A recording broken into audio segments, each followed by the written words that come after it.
Hi dear student, આજનો આપણો વિષય છે વિજ્ઞાન ધોરણ 8 પાઠ 4 પદાર્થો ધાતુ અને અધાતુ। એમાં આપણે ધાતુના ગુણધર્મો, ભૌતિક રાસાયણિક, ધાતુઓ કોને કહેવાય તેના ઉદાહરણ જોયા, અધાતુ કોને કહેવાય તેના ઉદાહરણ જોયા, બરાબર। એ ઉપરાંત ધાતુ અધાતુના ઉપયોગ પણ આપણે જોયા અને વિસ્થાપન પ્રક્રિયા એટલે શું એ પણ જોયું। હવે આપણે આજના આ વિડીયોમાં પ્રશ્નોની ચર્ચા કરવાની છે। તો પહેલા પ્રશ્નની શરૂઆત કરીશ પ્રશ્ન 1 થી। હું જે પ્રશ્નોની ચર્ચા કરું છું એ પ્રશ્નો તમે તમારી નોટમાં લખજો કે જેથી વર્કશીટમાં કે ગમે ત્યારે પરીક્ષામાં એવી રીતે પૂછાય તો તમને આવડે અને તમે તમારા પાઠ્યપુસ્તકમાં પાઠનું વાંચન કરી એમાંથી આવા નાના નાના પ્રશ્ન બનાવો, મોટા પ્રશ્ન બનાવો, વૈજ્ઞાનિક કારણ લખતા શીખો। ઘરે છો તો એની તૈયારી કરતા રહેજો, બરાબર। હવે આપણે જોઈશું પ્રશ્ન 1। આપેલ પૈકી કઈ ઘન અધાતુ છે? એમાં 4 ઓપ્શન આપ્યા છે। અહીંયા આપણે વિકલ્પોવાળા પ્રશ્નની ચર્ચા કરી રહ્યા છીએ કે carbon dioxide, nitrogen, oxygen, carbon 4 છે।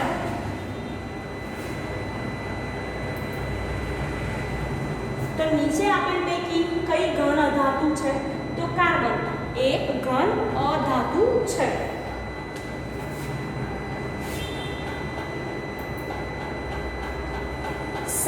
બીજો પ્રશ્ન છે, સલ્ફરનો ઉપયોગ શામાં થાય છે? એ વિસ્ફોટકની બનાવટમાં, બી સલ્ફ્યુરિક એસિડ બનાવવા, સી આપેલ તમામ અને ડી ફટાકડા બનાવવા માટે ગન પાવડરમાં। તો ક્યાં ક્યાં ઉપયોગ થાય છે જોઈએ આપણે। આપેલ તમામ યાદ રાખજો કે સલ્ફરનો ઉપયોગ જણાવો એવું 2 માર્કમાં કીધું હોય તો પણ જવાબ લખતા આપણે, 1 માર્ક્સમાં પ્રશ્ન પૂછ્યો હોય તો પણ આવડવો જોઈએ કે સલ્ફરનો ઉપયોગ વિસ્ફોટકોની બનાવટમાં, સલ્ફ્યુરિક એસિડ જેવા પદાર્થ બનાવવા અને ફટાકડા બનાવવા માટેના ગન પાવડરમાં પણ સલ્ફરનો ઉપયોગ થાય છે। ત્રીજો પ્રશ્ન, કઈ ધાતુનો ઉપયોગ હાડકાં અને સ્નાયુઓના બંધારણમાં જરૂરી છે? તો એ ઓપ્શન મેગ્નેશિયમ, બી લોખંડ, C zinc, D manganese. Answer જોઈશું આપણે તો શું આવશે? મેગ્નેશિયમ એ હાડકાં અને સ્નાયુના બંધારણમાં જરૂરી છે।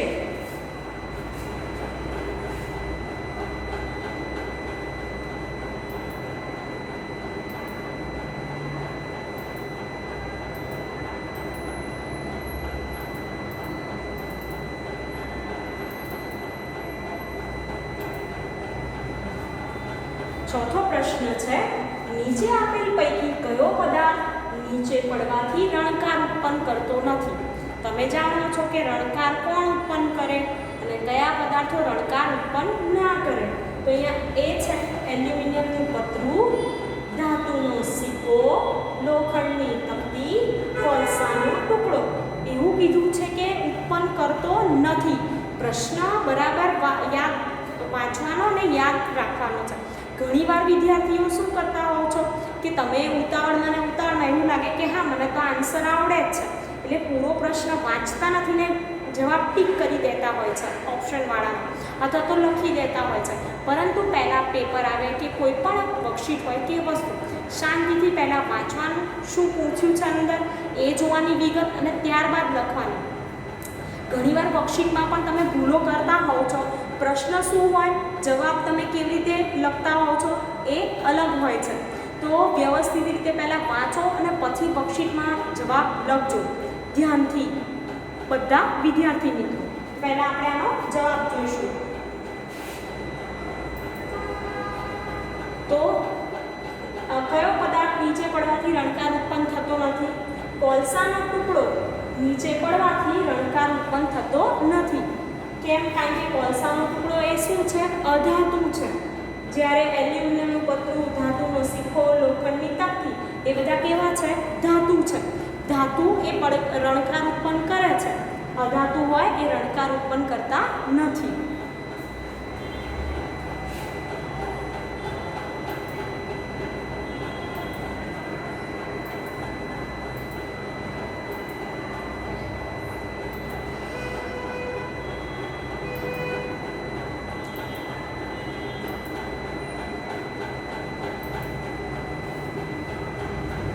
આપેલામાંથી શાને ટીપીને તેના પાતળા પતરા બનાવી શકાય છે એવું કીધું છે કે પાતળા પતરા બનાવી શકીએ આપણે.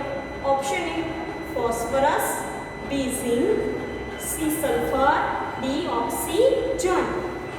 4 ઓપ્શન છે. એમાં પાતળા પતરા બનાવવાનું કીધું છે તો ઝિંક.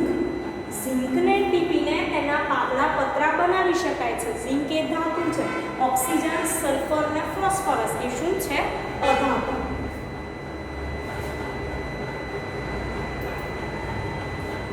અધાતુઓ તણાવપણા કે ટીપાવપણાનો ગુણધર્મ ધરાવતા નથી.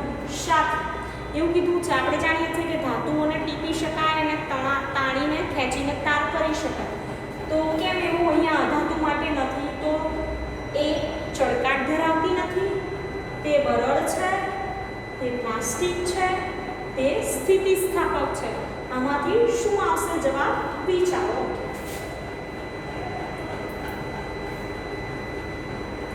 તે બરડ છે.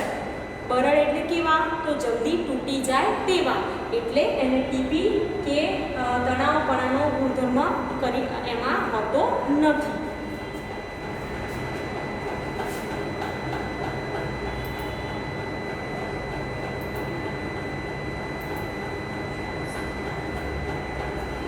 આપેલ પૈકી કઈ ધાતુનો ઉપયોગ ઘર વપરાશના વાસણમાં થતો નથી? એવું કીધું છે કે કઈ ધાતુ એવી છે કે જેનો ઘર વપરાશના વાસણમાં ઉપયોગ થતો નથી? તો એ લોખંડ, B aluminium, C copper, D magnesium. 4 કીધું છે જેમાં ઘર વપરાશના વાસણમાં ઉપયોગ ના થતો હોય એ કયું? તો મેગ્નેશિયમ ધાતુનો ઉપયોગ ઘર વપરાશના વાસણમાં થતો નથી. લોખંડ, એલ્યુમિનિયમ, કોપર એમાંથી વાસણ બને છે. નીચે આપેલ પૈકી કયો પદાર્થ દેખાવે ઝાંખા છે? એ તાંબાના વાસણ, બી લોખંડના ઓજાર, સી સોનાના ઘરેણા કે ડી કાર્બનનો સળિયો. શું આવશે જવાબ? વિચારો વિદ્યાર્થી મિત્રો. હવે તો જવાબ ખબર પડી ગઈ, બરાબર ને? તો તમે વિચાર્યું તો એ જવાબ સાચો છે. ઘણા કહેશે હા, ઘણા કહેશે ના. જેને પાઠ વાંચ્યો હશે, વિડીયો જોયા હશે તેને જવાબ તરત આવડી જશે.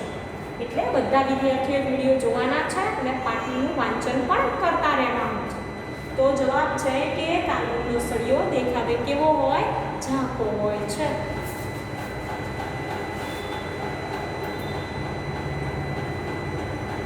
આપેલ પૈકી કયા પદાર્થ સખત છે? એ કોલસો, બી સલ્ફર, સી લોખંડ, ડી કાર્બનનો સળિયો. એમાંથી કયો પદાર્થ સખત છે એવું કીધું છે? તો લોખંડ છે એ સખત પદાર્થ છે.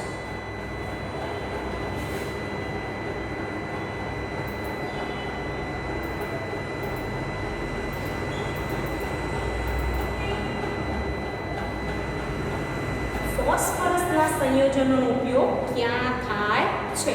એવું કીધું છે કે ફોસ્ફરસના જે સંયોજનો આવે તેનો ઉપયોગ આપણે ક્યાં ક્યાં કરીએ? તો એ ઉંદર મારવાની દવા બનાવવા, બી પ્રબળ શોષક તરીકે, સી અનાજની જાળવણી માટે, ડી આપેલ તમામ. હમણાં આપણે સલ્ફરના ઉપયોગ જોયા હતા, હવે આપણે ફોસ્ફરસના સંયોજનોની વાત છે. આપેલ તમામ. શું આવશે? આપેલ તમામ. એ ઉંદર મારવાની દવા બનાવવા, બી પ્રબળ ભેજ શોષક તરીકે, સી અનાજની જાળવણી માટે પણ ફોસ્ફરસના સંયોજનો વપરાય છે.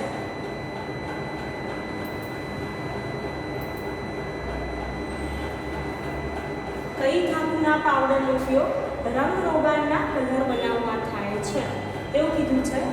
13મો પ્રશ્ન કે કઈ ધાતુના પાવડરનો ઉપયોગ રંગરોગાનના કલર બનાવવા થાય છે?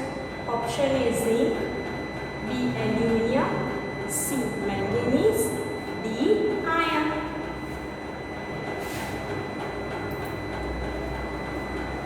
શું આવશે?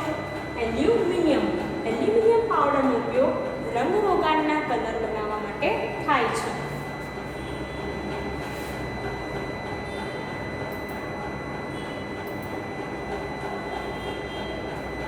આગળનો પ્રશ્ન, આપેલા પૈકી કઈ ધાતુ ઠંડા પાણી સાથે પણ જલદ પ્રક્રિયા આપે છે? એવું કીધું છે કે આપેલા પૈકી કઈ ધાતુ એવી છે કે જે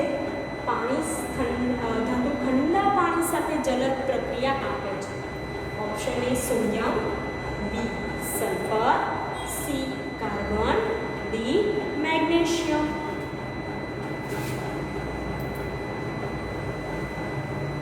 તો સોડિયમ ધાતુ ઠંડા પાણી સાથે જલદ પ્રક્રિયા આપે છે. એટલા માટે વૈજ્ઞાનિક કારણ આવે છે કે સોડિયમને કેરોસીનમાં રાખવામાં આવે છે. કેમ? કારણ કે સોડિયમ એ ઠંડા પાણી સાથે તરત રાસાયણિક પ્રક્રિયા કરી અને શું થાય છે? આગ ઉત્પન્ન કરે છે, જેનાથી આપણને જાનહાનિ પણ થઈ શકે અને નુકસાન પણ થઈ શકે. એટલા માટે સોડિયમને કેરોસીનમાં રાખવામાં આવે છે. અને એને અહીંયા આપણો જવાબ છે કે પાણી સાથે જલદ પ્રક્રિયા આપે સોડિયમ.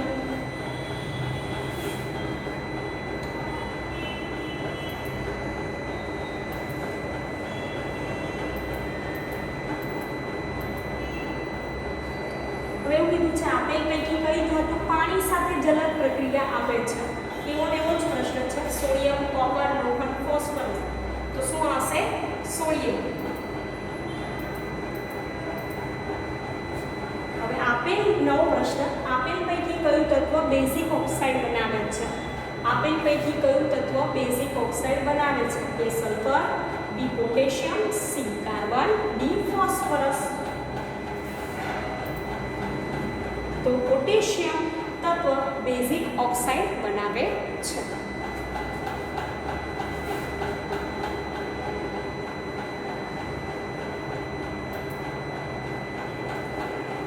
નીચેના પૈકી કઈ ધાતુનો ભૌતિક ગુણધર્મ છે કે તેઓ ઉષ્મા અને વિદ્યુતના સ્વભાવ હોય છે?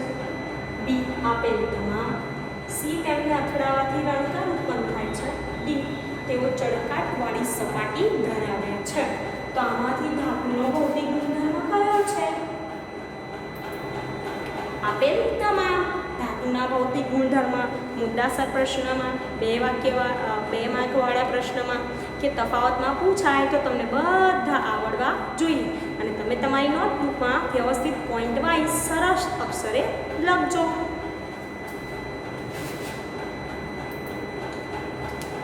ધાતુનો આપેલ પૈકી કયો ઉપયોગ સાચો છે? ઓપ્શન ધાતુના પતરાનો ઉપયોગ ઘરના છાપરા બનાવવા માટે થાય. ધાતુના ક્ષારનો ઉપયોગ પાણીના શુદ્ધિકરણમાં થાય છે. ધાતુના ક્ષારનો ઉપયોગ ફટાકડામાં થાય. ધાતુનો ઉપયોગ સૌરકોષની બનાવટમાં થાય છે.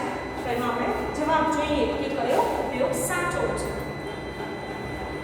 ધાતુના પતરાનો ઉપયોગ ઘરના છાપરા બનાવવા માટે થાય છે. ઘરના છાપરા અમુક જગ્યાએ ગામડામાં પતરાનો ઉપયોગ થાય. એ પતરા શેમાંથી બનાવવામાં આવે? ધાતુના હોય છે.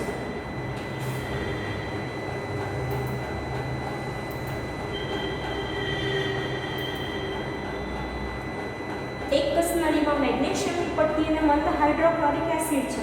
કસનળીના મુખ નજીક સળગતી દીવાસળી લઈ જતા શું થશે? તો એ દીવાસળી સળગશે, દીવાસળી ઓલવાઈ જશે, ફક્ત પોપ અવાજ આવશે અને ટેસ્ટ ટ્યુબમાંથી ઉભરાજ આવશે.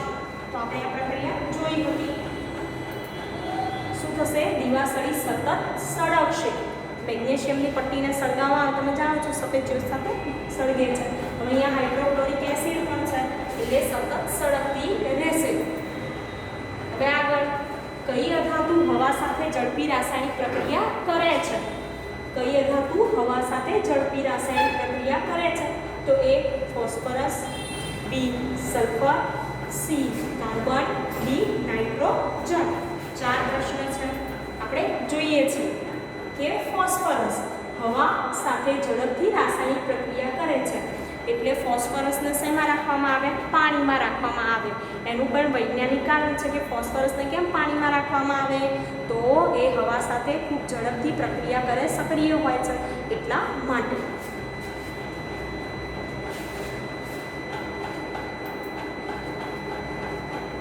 નીચે પૈકી ધાતુ તત્વ કયું છે? હવે ધાતુના નામ તો તમને બધાને આવડવા જ જોઈએ. તો A aluminium, B carbon, C phosphorus, D sulphur. તમને એટલી ખબર પડવી જોઈએ કે કઈ ધાતુ છે, કઈ અધાતુ છે. તો અહીંયા ધાતુ તત્વ પૂછ્યું છે. એલ્યુમિનિયમ એ ધાતુ તત્વ છે. આગળનો પ્રશ્ન, બીજો એવું શીખેલો કે અધાતુને હથોડીથી ટીપવામાં આવે તો ટુકડાઓમાં વિભાજન પામે છે. આપેલામાંથી કઈ અધાતુ છે? બરાબર. તો એલ્યુમિનિયમનો વાયર, કોલસાનો ટુકડો, લોખંડની ખીલી, તાંબાની પ્લેટ. એમાંથી કઈ અધાતુ કે જેને હથોડી વડે ટીપવામાં આવે તો ટુકડાઓમાં વિભાજન પામે? તમને વિકલ્પ જોઈને ખબર પડી ગઈ છે કે જવાબ શું આવે, હે ને? શું આવશે? કોલસાનો ટુકડો. કોલસાનો ટુકડો એ અધાતુ છે, કોલસો. એને હથોડી વડે ટીપીએ તો એના શું થઈ જશે? ટુકડા થઈ જશે. આપેલ પૈકી કોણ સૌથી વધુ તણાવપણું ધરાવે છે? મેગ્નેશિયમ, સોડિયમ, ઝિંક કે પ્લેટિનમ?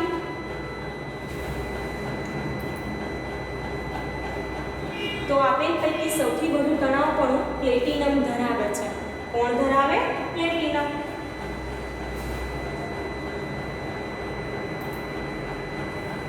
કઈ ધાતુની પટ્ટીને જ્યોત પર ગરમ કરવાથી સફેદ પ્રકાશિત જ્યોત સળગે છે?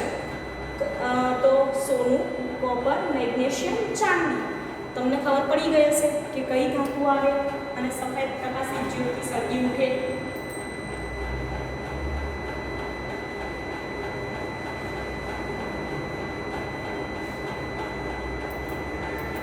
અહીંયા ચાંદી કીધું છે કે ચાંદીની પટ્ટીને જ્યોત પર ગરમ કરવાથી સફેદ પ્રકાશિત જ્યોતથી સળગે છે.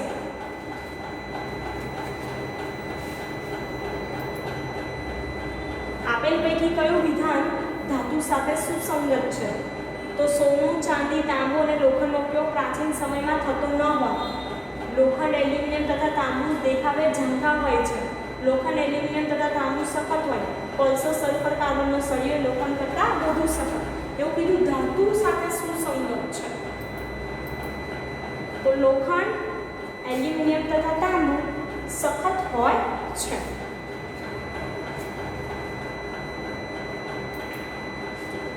કાર્બન ડાયોક્સાઇડ કેવો ઓક્સાઇડ છે? એ બેઝિક, બી તટસ્થ, સી ઉભયગુણી કે ડી એસિડ? એવું કીધું છે કે કાર્બન ડાયોક્સાઇડ એ કેવા પ્રકારનો ઓક્સાઇડ છે? તો કાર્બન ડાયોક્સાઇડ એ શું છે? એક પ્રકારનો બેઝિક પદાર્થ. તો એ કેવો ગુણધર્મ ધરાવશે? એસિડિક ધરાવે છે. મેગ્નેશિયમની પટ્ટીને જ્યોત પર રાખી ગરમ કરતા શું બનશે? એવું કીધું. તો એ રાખ, બી ધુમાડો, સી પ્રવાહી, ડી કાટ. શું બને છે એ આપણે જોવાનું છે. તો મેગ્નેશિયમની પટ્ટીને જ્યોત પર રાખી ગરમ કરતા શું બનશે? રાખ બને. પછી બીજો એક પ્રશ્ન એવો પૂછાય, આ તો આ પ્રશ્નની વાત છે. બીજો પ્રશ્ન કે કઈ ધાતુની પટ્ટીને આપણે ગરમ કરીએ તો સફેદ અતિ તેજસ્વી સફેદ જ્યોતથી પ્રકાશિત થાય? એવું કે અતિ તેજસ્વી સફેદ જ્યોત એવો શબ્દ હોય તો તમારે યાદ રાખવાનું છે એ છે મેગ્નેશિયમની પટ્ટી. યાદ રાખજો વિદ્યાર્થી મિત્રો, મેગ્નેશિયમની પટ્ટી કે અતિ તેજસ્વી જ્યોતથી સળગી ઉઠે છે. તો અહીંયા આપણે આટલા પ્રશ્નોની ચર્ચા કરી. તમે તમારી નોટબુકમાં લખજો. વર્કશીટમાં આન્સર પ્રશ્ન પૂછા તો વ્યવસ્થિત સાચા જવાબ લખવા. જે પ્રશ્ન પૂછ્યો હોય તેનો જવાબ લખવો. જેટલા પ્રશ્નમાં જેટલો જવાબ માંગ્યો હોય તેટલો જ લખો. ઘણા વિદ્યાર્થી મિત્રો વધારે ને વધારે ભરી દે છે, તો એવું ના કરો. પોઈન્ટ વાઇઝ લખો અને પોઈન્ટ ટુ પોઈન્ટ આન્સર આપો. બરાબર? Thank you.